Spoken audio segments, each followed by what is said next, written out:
रसायन विज्ञान का हमारा कार्बन एवं उसके यौगिक इस चैप्टर को आगे बढ़ाते हैं और आज हम लोग डिस्कस करेंगे साबुन तथा अपमार्जक। सोप्स एंड डिटर्जेंट ये कैसे काम करते हैं। हमें मालूम है सोप एंड डिटर्जेंट जो होते हैं वो क्या है। वो हमारे जो गंदे जो वस्त्र होते हैं, जो चीज हमें साफ करनी होती है उनके में हम यूज करते हैं।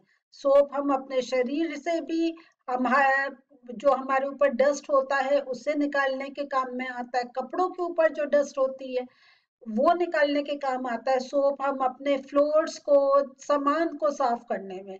तो ये किस प्रकार जो हमारे डस्ट पार्टिकल्स हैं उनके साथ कैसे रिएक्ट करता है और उनको उस सरफेस से अलग करता है, इसके बारे में हम आज डिस्कस करेंगे।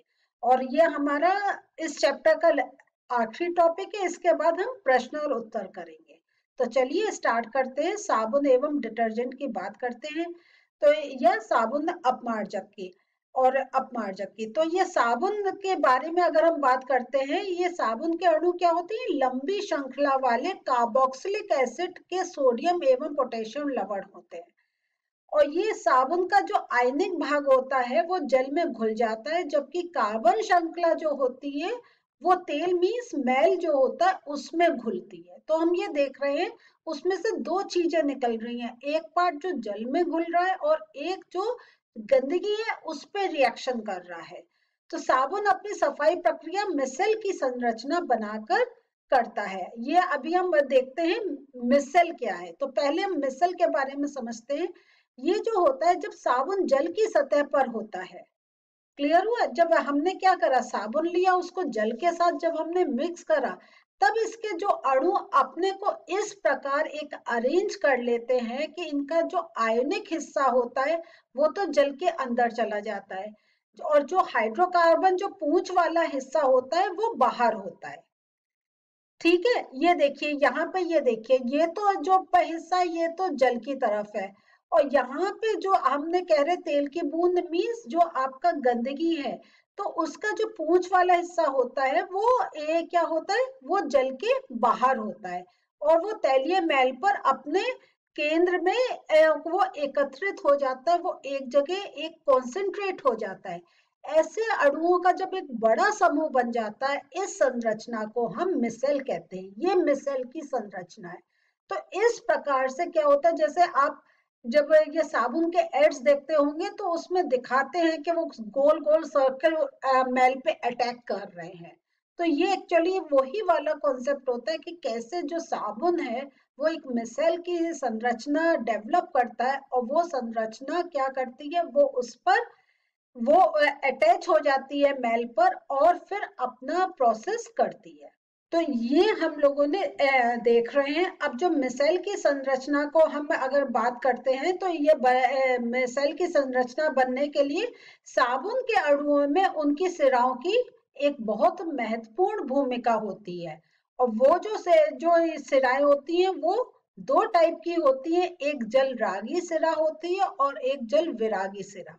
मीन्स एक जल को अगर कहें तो जल को पसंद करती है और एक जल से दूर होती है। तो ये जो होता है, तो ये साबुन के अणुओं की ये एक बहुत महत्वपूर्ण दो चीजें हैं। तो देखिए, एक जल रागी सिरा होता है, एक जल विरागी सिरा होता है। अब जो जल रागी सिरा, इसको और थोड़ा समझते हैं। ये साबुन के अणु के दो सिरों में से एक सिरा है। तो एक तो अब जो साबुन का अणु जो एक हमने देखा, ये क्या है, साबुन एक केमिकल कंपोनेंट है। तो इसका जो अणु है उसके दो सिरे हैं। एक सिरा जो जल में घुल जाता है, उसमें घुलनशील होता है, उसे हम कहते हैं जल रागी सिरा। तो जो जल में घुलनशील है वो हो गया जल रागी सिरा। और जो साबुन के वो अणु जो वैसे, और या वो जो एक उनके सिरे जो हाइड्रोकार्बन में अगर इसको हम हाइड्रोकार्बन की बात करें, जो मैल वाला हिस्सा है उसमें वो जो घुलते हैं, उसमें जो विलय होते हैं, वो होते हैं जल विरागी सिरा। तो मीन्स ये जो होते हैं उनकी दो ब्रांचेस हो जाती हैं, एक जल में घुलते हैं और एक मैल में। और तभी वो अपना एक्शन करते हैं, क्योंकि वो जो मैल निकलेगा वो ये जल में मिक्स होके, जब हम जल को बाहर फेंकते हैं तो वो मैल भी कपड़ों से बाहर हो जाता है। तो यहाँ ये देखें, ये है, तो ये अगर हम देखें, ये हमारा कोई मैल है कपड़े पर, ठीक है, ये कपड़े समझ कोई बेस है कपड़े का, उस पर ये मैल है। तो ये एक होता है जल रागी सिरा और ये होता है जल विरागी सिरा। तो ये जो देखिए जल विरागी सिरा है वो के ये जो चिकनाई मैल है इस पे अटैच हो जाता है, और इस पे अटैच करके देखिए ऐसे मिसल एक ये एक संरचना बना लेता है। मीन्स अगर कहें तो जो जितना डस्ट है उनको चारों तरफ से घेर लेता है और फिर बाहर खींच लेता है, और ये जो पूरा होता है ये फिर पानी में घुल जाता है। तो इस प्रकार से मैल जो है वो कपड़ों से बाहर, या जो चिकनाई है वो कपड़ों से बाहर निकलती है। तो साफ, अब इसको प्रक्रिया को अगर हमें समझना है तो इसको हम ऐसे समझते हैं कि जो साबुन के अणु होते हैं वो लंबी श्रृंखला वाले वसी अम्लों के सोडियम लवण है। तो इट मीन्स ये फैटी एसिड्स हैं। हमने सैपोनिफिकेशन अपनी इससे पहले रिएक्शन भी देखी थी। तो जिसमें क्या होता है, दो भाग होते हैं, एक लंबी हाइड्रोकार्बन पूंछ होती है, एक छोटी आयनिक सिरा होता है। जब हम किसी कपड़े या वस्तु पर जब साबुन के अणु इस प्रकार वो अरेंज हो जाते हैं, इस प्रकार उस पर सेट हो जाते हैं कि इनका जो आयनिक सिरा होता है वो जल के अंदर हो जाता है, और हाइड्रोकार्बन की जो पूंछ होती है वो जल के बाहर होती है। जल के बाहर मीन्स वो जो मैल है उस पे अटैच होती है। तो जो मैंने अभी आपको पिक्चर से दिखाया वो हम यहाँ पे लैंग्वेज से आपको समझा रहे हैं।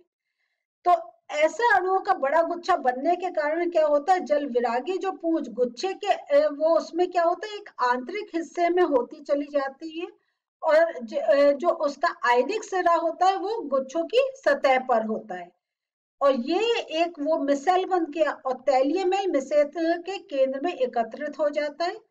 मिसेल विलयन में कोलाइड के रूप में वो एक कोलाइडल स्टेट में रहता है, और आयन आयन विकर्षण के कारण वे अवक्षेपित नहीं होता, मींस वो एक उसका प्रेसिपिटेट नहीं बनता है।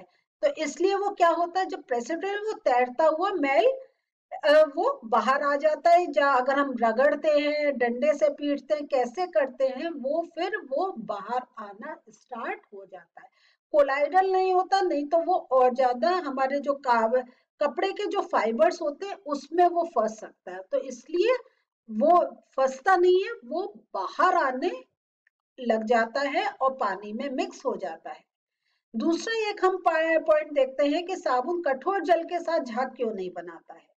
तो कठोर जल में कैल्शियम व मैग्नीशियम के क्लोराइड, सल्फेट तथा बाइकार्बोनेट के लवण घुले होते हैं। तो ये जो कठोर जल है इसमें देखिए क्या क्या है, कैल्शियम या मैग्नीशियम के क्लोराइड, सल्फेट और बाइकार्बोनेट, ये सारे सॉल्ट्स होते हैं, और ये लवण साबुन के साथ क्रिया करके क्या करते हैं, ये एक अविलय यौगिक बनाते हैं। एक मीन्स सॉल्युबल यौगिक नहीं बनता है, अविलय बनता है, और वो जो यौगिक बनता है वो नीचे जम जाता है।